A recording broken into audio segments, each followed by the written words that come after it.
આજે સુરત મહાનગરપાલિકાની મુખ્ય કચેરીએ મળેલી સામાન્ય સભામાં જમ્મુ કાશ્મીરની આતંકી ઘટનામાં મૃતકોને 2 મિનિટનું મૌન પાળી શ્રદ્ધાંજલિ આપી હતી અને આતંકી હુમલાની ઘટનાનો વિપક્ષ દ્વારા વિરોધ કરાયો હતો। સુરત મહાનગરપાલિકાની મળેલી સામાન્ય સભામાં કાશ્મીર પહેલગામમાં મોતને ભેટેલા પ્રવાસીઓને લઈને 2 મિનિટ મૌન પાળી શ્રદ્ધાંજલિ આપવામાં આવી હતી। ત્યારબાદ તમામ કામને ચર્ચા કર્યા વગર જ મંજૂરી આપી દેવામાં આવી। કેટલાક મહત્વના કામ હોવા છતાં પણ શાસકોએ કોઈ પણ જાતની ચર્ચા કર્યા વગર સામાન્ય સભાને તમામ કામ પૂર્ણ જાહેર કરી સમેટી લીધા હતા।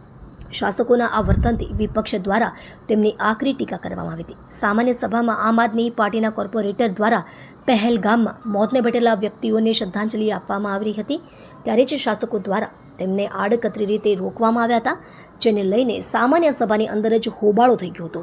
શાસકો અને વિપક્ષો દ્વારા એકબીજા ઉપર આક્ષેપો શરૂ કરી દેવામાં આવ્યા હતા। કોઈ પણ ચર્ચા કર્યા વગર તમામ કામને મંજૂરી કરી દેવાની મેયરની માનસિકતા ઉપર વિપક્ષ દ્વારા હંગામો કરવામાં આવ્યો હતો। આજે સામાન્ય સભાની અંદર જે પણ દેશના લોકો આતંકવાદીના હુમલામાં મૃત્યુ પામ્યા એમને જ્યારે શ્રદ્ધાંજલિ પાઠવતા હતા ત્યારે અમારા કોર્પોરેટર મહેશભાઈ અણઘડે એવું કીધું કે જેટલા પણ આતંકવાદીઓ આવી રીતે હુમલા કરે છે તો આપણે પણ પરમાણુ બોમ્બ ફેંકીને એ લોકો ઉપર હુમલો કરવો જોઈએ।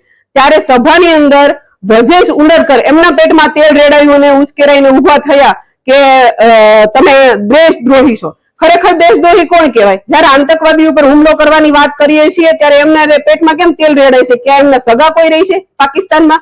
ત્યાં આવી વાત કરે છે અને ત્યાર પછી બહાર આવ્યા તો વૈશાલીબેન અને બીજા એક એમના કુણાલભાઈ કોર્પોરેટર એ બધા જ બહાર આવી અને બૂમાબૂમ કરવા લાગ્યા અને રાડો પાડવા માંડ્યા। તો ખરેખર અમારી સામે તમે રાડો પાડો છો એટલી તમારી સરકાર સામે પાડો ને તો આવી ઘટનાઓ દેશમાં ન બને। ખરેખર તમે દેશ પ્રેમી છો તો કેમ આવા વારે વારે આતંકવાદીના હુમલા થાય છે? કેમ તમારા મોઢામાં મગ ભરાઈ જાય છે? કેમ તમારી સરકાર સામે તમારું મોઢું નથી ખુલતું? જ્યારે આવા હુમલાઓ થાય ત્યારે સરકાર વાહવાહી લૂંટે કે અમે આટલા બાંગ્લાદેશીઓને પકડ્યા, આટલા પાકિસ્તાનીઓને પકડ્યા। તો શું તમે વાટ જોઈને બેસો છો કે આવી ઘટનાઓ થાય ત્યારે જ પકડશું? અને ખાસ વાત તો જ્યારે પ્રધાનમંત્રી જ્યારે એમાં પાકિસ્તાનમાં જઈને કેક કાપે તો શું પૂરો દેશ દેશદ્રોહી થઈ ગયો?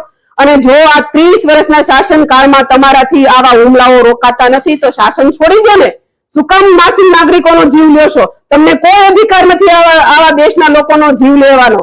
ખરેખર જો 30 વર્ષથી સરકારમાં બેઠા છો ને તમારાથી હજી પણ જે આપણો દેશ ભારત દેશ છે એમના માટે કઈ કરી નથી શક્યા ને પાકિસ્તાન જેવો નાનો મામૂલી દેશ છે એની પર તમે હુમલો નથી કરાવી શકતા તો છોડી દેવું જોઈએ।